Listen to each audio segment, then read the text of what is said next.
अस्सलाम वालेकुम my YouTube family, कैसे हैं आप सब। उम्मीद करती हूँ आप सब खैरियत से होंगे। आज मैं आप लोगों के साथ गार्लिक ब्रेड की रेसिपी शेयर करने जा रही हूँ। गार्लिक ब्रेड बनाना बहुत ही आसान है, तो इस रेसिपी को स्टार्ट करने से पहले जल्दी से चैनल को सब्सक्राइब कर दें। वीडियो अच्छी लगे तो वीडियो को लाइक करें, कमेंट करें और वीडियो को ज़्यादा से ज़्यादा शेयर करें। सबसे पहले मैंने एक बाउल में नीम गर्म पानी लिया है 1/3 कप, और साथ ही इसमें यीस्ट शामिल किया है 1 टीस्पून। और अब इसमें ऐड करने लगी हूँ 1 टेबल स्पून शुगर, और साथ ही इसमें हाफ़ टेबल स्पून मैंने इसमें नमक डाला था, लेकिन कैमरा जो है वो रिकॉर्ड करना भूल गया है शायद। और अब इसमें मैंने ऐड किया है 1 कप मैदा। मैदे को मैंने छान के वो इसमें मैंने शामिल कर दिया है। और अब इन सब चीज़ों को अच्छी तरह से मिक्स करके फिर मैं जो है इसका, जैसे हम आटा गूंथते हैं इसी तरह से हमने इस तरह जो है डो तैयार कर लेनी है। आटा मैंने यहाँ पे गूंद लिया है, और अब मैं 1 टेबल स्पून इसके ऊपर कुकिंग ऑयल डाल दूँगी और मज़ीद इसको 5 मिनट में गूंदूँगी।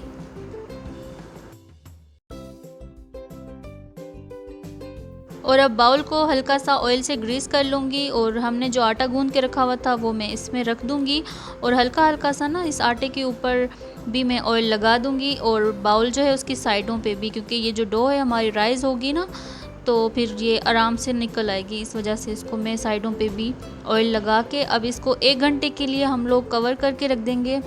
इसको अच्छी तरह से कवर करके रखना है। कोई मोटा कपड़ा हो उससे आप लोग इसको कवर कर सकते हैं, कोई ढक्कन से, कोई प्लेट भी इसके ऊपर रख सकते हैं। किसी भी चीज़ के साथ आप लोग इसको कवर करके 1 घंटे के लिए छोड़ दें।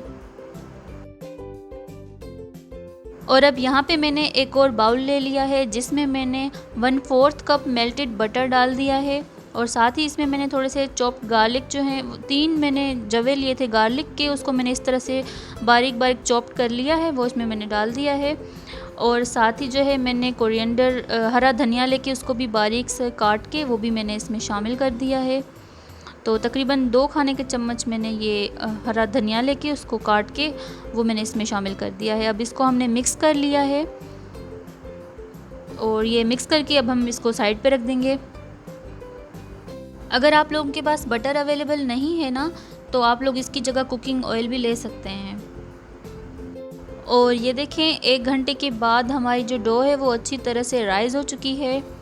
तो अब मैं इसको इस तरह से निकाल लूँगी। फिर ये देखें ऑयल लगा के रखा हुआ था तो कितनी आराम से ये डो निकल आई है।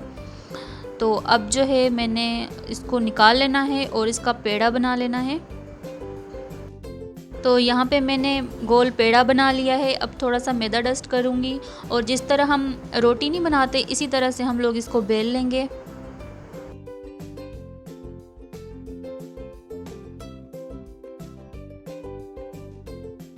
और अब यहाँ पे मैंने एक प्लेट ले ली है जिसमें हमने ब्रेड बनानी है, तो उसको भी मैंने अच्छी तरह से ऑयल से ग्रीस कर लिया है। तो आपके पास कोई भी मेटल की प्लेट हो जिसमें भी आपने ब्रेड बनानी हो, आप लोग उसको इसी तरह से ग्रीस कर लें ऑयल के साथ। और अब जो रोटी हमने बना के बेल के रखी हुई थी ना, वो भी इसमें मैंने रख दी है, प्लेट के अंदर रख दी है। और जो हमने ये मिक्सचर बना के रखा हुआ था वो मैं इस रोटी के ऊपर लगा दूंगी। और अब मैंने यहाँ पे मोज़रेला चीज़ ले लिया है, उसको ग्रेट करके इसके ऊपर डाल दूंगी। इसकी सिर्फ आधी साइड पे ही हमने ये मोज़रेला चीज़ ग्रेट करके डाल देना है, जिस तरह ये मैंने डाल दिया है। और साथ ही अब मैंने ना इसके ऊपर थोड़ी सी जो कुटी हुई लाल मिर्चें होती हैं वो भी स्प्रिंकल कर दी हैं। इससे काफ़ी अच्छा टेस्ट आता है, कुछ थोड़ा सा स्पाइसी सा, बहुत ज़बरदस्त सा टेस्ट आता है। तो कुटी हुई लाल मिर्चें मैंने इसके ऊपर से स्प्रिंकल कर दी हैं। और अब मैंने ये इसकी जो साइड है वो उठा के इसके ऊपर रख दूँगी इस तरह से। तो मैंने इसी तरह से रोटी को पलट दिया था, और अब मैंने ना हाथों को हल्का सा गीला किया है।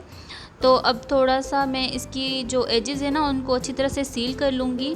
और मैंने ना हाथों पे हल्का हल्का सा, उंगलियों पे सिर्फ पानी लगाया हुआ था। अब ना इसको रोटी को ना इस तरह से उंगलियों से जो है प्रेस करते जाएंगे। और अब मैं ब्रश की हेल्प से इसके ऊपर जो मिक्सचर था वो मैं इसके ऊपर लगा दूँगी। और अब इसके ऊपर मैं थोड़ी सी दोबारा से चिली फ्लेक्स, इसके ऊपर जो हमारी कुटी हुई लाल मिर्चें हैं ना वो मैं इसके ऊपर दोबारा से स्प्रिंकल कर दूंगी। और अब मैं इसके ऊपर ना हल्के हल्के से निशान बना दूंगी। ज़्यादा हमने ये छुरी से नहीं काटना,